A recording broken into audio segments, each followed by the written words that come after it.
মুরাদনগর মাদ্রাসার যিনি মুহতামিম শেখুল হাদিস আল্লামা মুফতি আমজাদ হুসাইন সাহেব, বাংলাদেশের একজন অন্যতম আলেম ওয়াইজ, উনি নিজে বলছে এক ভদ্রলোক, ওনার ঘনিষ্ঠ, ওনার মেয়েটা আরেকটা ছেলের সাথে ভাগ্যা গেছে। ভাগ্যা যাওয়ার পরে মেয়েটার তালাশে উনি বহু তালাশ কইরা মোটামুটি সন্ধান পাইয়া আনতে পারে নাই, থানায় মামলা করছে।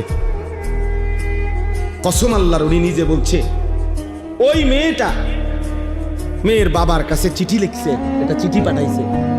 চিঠির মধ্যে মেয়ে স্পষ্ট লিখছে, আপনারা দুইজন যে কাজটা করেছিলেন অবিকল আমি তো তাই করলাম, এখন আমার বেলায় পুলিশ পাঠালেন কেন?